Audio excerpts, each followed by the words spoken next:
Hi hello నమస్తే, నేను మీ Tirumala. Welcome back to our channel Tirupali Chinnis vlogs. ఈరోజు వీడియోలో క్యాటరింగ్ స్టైల్ వంకాయ బఠానీ వంకాయ కర్రీ ఎలా ప్రిపేర్ చేయాలో, సింపుల్ అండ్ టేస్టీగా ఈజీగా ఎలా ప్రిపేర్ చేయాలో నేను మీతో షేర్ చేస్తానండి. ఇది లైక్ చపాతీ, రోటీ, దేంట్లోకైనా, అన్నం, బగారా రైస్, దేంట్లోకైనా చాలా చాలా టేస్టీగా ఉంటుంది. అలాగే ఎంతో సింపుల్ ప్రాసెస్తో ఈజీగా ఎలా ప్రిపేర్ చేసుకోవాలో ఈరోజు వీడియోలో నేను మీతో షేర్ చేసుకుంటాను. ఇది చాలా కమ్మగా ఉంటుందండి. ఇంకెందుకు ఆలస్యం, ప్రిపేర్ చేద్దాం రండి. నేనైతే ఒక కప్పు నిండా బఠానీలు, అయితే ఇవి పచ్చి బఠానీలేనండి, ఒలిచి పెట్టుకున్నాను. ఇలా అరకిలో వరకు వంకాయలని, 2 ఉల్లిపాయలను కూడా తీసుకున్నాను. అలాగే 4 టమాటాలను కూడా తీసుకున్నాను. ముందుగా నీళ్ళని తీసుకొని నీళ్ళలో కొంచెం పసుపు, ఉప్పు వేసుకొని ఈ విధంగా వంకాయలను అయితే కట్ చేసుకుంటున్నాను. ఈ ఉప్పు వాటర్లో వేస్తే వంకాయలు నల్లగా అవ్వకుండా ఉంటాయి. ఇలా పొడవుగా కట్ చేసుకొని మనం నీళ్ళల్లో అయితే వేసుకోవాలి. చూడండి, అన్నీ అయితే నేను కట్ చేసి పెట్టుకున్నాను. టమాటాలు, ఉల్లిపాయలు, అలాగే వంకాయలు అన్నీ కట్ చేసి పెట్టుకున్నాను కదా. ఇప్పుడు మిగతా ప్రాసెస్ చూసేద్దామా. పొయ్యి మీద బాండిల్ పెట్టుకొని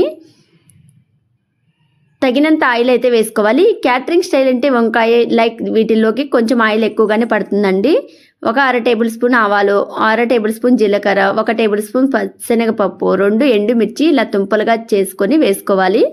అలాగే 1 కప్పు నిండా 2 ఉల్లిపాయలు సన్నగా కట్ చేసి, కొద్ది కరివేపాకు వేసుకొని ఇవి బాగా ఫ్రై అయ్యేంత వరకు ఫ్రై చేసుకోవాలి. చూడండి, ఈ విధంగా ఫ్రై అయ్యేంత వరకు ఫ్రై చేసుకున్న తర్వాత దీంట్లోకి 1 టేబుల్ స్పూన్ అల్లం వెల్లుల్లి పేస్ట్ వేసుకొని ఇవి పచ్చి వాసన పోయేంత వరకు బాగా ఫ్రై చేసుకోవాలి. ఇలా ఫ్రై చేసుకున్న తర్వాత మంచి వాసన వస్తుంది కదా. ఇప్పుడు దీంట్లోకి బఠానీలను అయితే యాడ్ చేసుకోవాలి. ఈ బఠానీలు పొట్టలు పగిలేంత వరకు బాగా చిట్లనివ్వాలి ఆయిల్లో, అప్పుడే తొందరగా ఉడుకుతాయి. చూడండి, ఆల్మోస్ట్ పొట్టలు పగిలిపోయాయి కదా. ఇప్పుడు దీంట్లోకి మనం కట్ చేసి పెట్టుకున్న టమాటోని అయితే వేసేసుకోవాలి. ఈ టమాటోలు వేసుకొని ఇవి బాగా మగ్గేంత వరకు కలుపుకోవాలి. దీంట్లోకి చిటికెడు పసుపు, అలాగే తగినంత ఉప్పు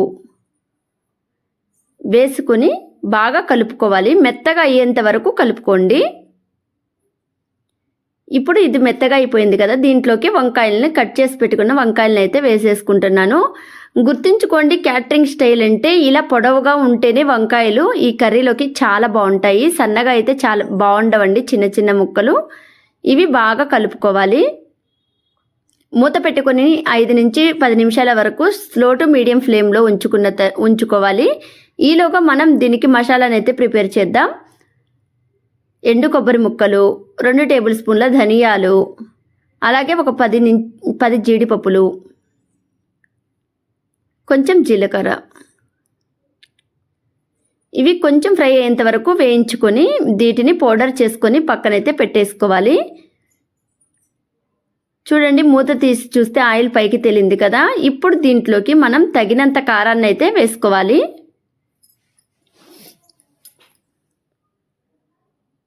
తగినంత కారాన్ని వేసుకొని బాగా కలుపుకోవాలి. ఒక 2 నిమిషాల పాటు బాగా కలుపుకున్న తర్వాత వీటిలోకి తగినన్ని నీళ్ళనైతే యాడ్ చేసుకోవాలి. మన క్వాంటిటీకి తగ్గట్టు నీళ్ళనైతే యాడ్ చేసుకోవాలి. మనకి థిక్గా కావాలా లేదా గ్రేవీ కొంచెం పల్చగా కావాలా చూసుకొని యాడ్ చేసుకోండి. ఈ విధంగా యాడ్ చేసుకొని 10 నిమిషాల తర్వాత తీసి చూస్తే చూడండి, బాగా ఉడికిపోయి ఆయిల్ పైకి తేలి ఉంటుంది కదా. ఇప్పుడు దీంట్లోకి మనం గ్రైండ్ చేసి పెట్టుకున్న ఈ పౌడర్ని అయితే, ధనియాల పౌడర్ని వేసుకోవాలి. 1 టేబుల్ స్పూన్ గరం మసాలాను కూడా యాడ్ చేస్తున్నాను.